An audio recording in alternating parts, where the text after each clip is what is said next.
I'd like to start by going ahead and having a moment of silence for Robert Griffin III. All right, that's long enough. How about the Seahawks walking into Landover, Maryland, and taking over and winning the game on the road? First playoff victory since the early 80s. Moving on to the playoffs. We'll go to Atlanta and take care of them too. It was a slow start to the game. Real slow start to the game. RG3 in the red. Hello? I was right in the middle of recording some video stuff. Yeah, you totally just interrupted me mid sentence. Got off to a slow start. RG3 went down there 2 times in a row, put them up 14-0, and things were looking a little bit shaky. I was a little bit concerned, but the defense finally got into a rhythm and started slowing them down. The offense started getting going. We made plays when we had to, caught up. We really should have been up at halftime,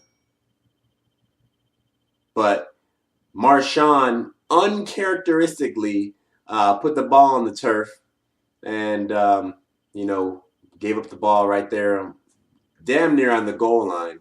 But we forced them to punt, and it all worked out. So we got the 10-point victory. I didn't make a video last week because I couldn't let myself get too hyped up, because I honestly feel that there is a correlation, a synergy even, between my mannerism and the Seattle Seahawks on-field performance. If I get too high or get too low, I feel that Seattle will follow in that respect, and I can't let that happen. So I couldn't make a video last week because I felt that I would let myself get too overly confident, which would lead us into Washington a little too overly confident, and let us walk out there with our heads hanging down instead of our chins pointing up high. But we are 1-0 in the playoffs. 2 more, and we're going to New Orleans. And we have a better shot at going to the Super Bowl than people may think. A lot of the experts are picking us to go to the Super Bowl as a wild card team, but we have a better shot than you think.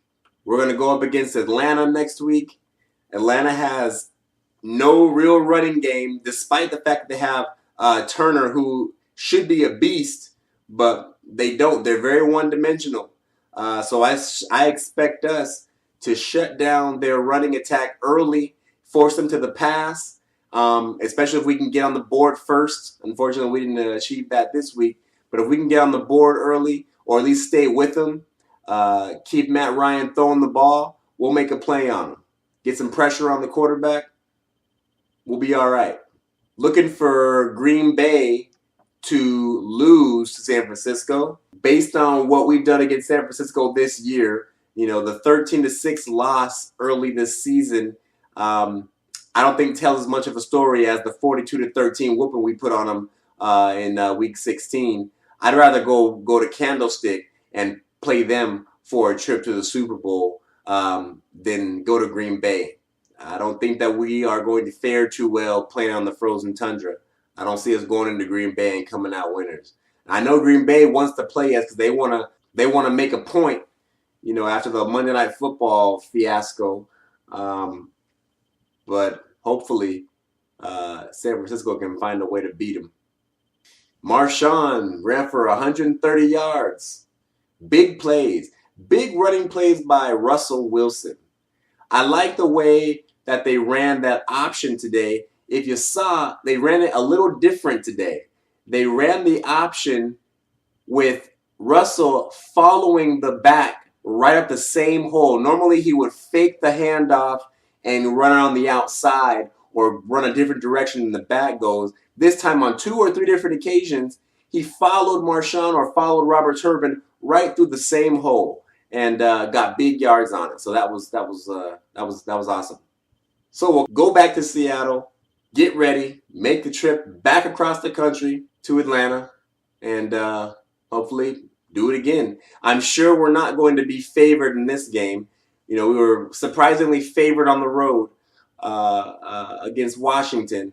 I highly doubt they're going to give us the spread against Atlanta. But fuck a spread. Go Hawks.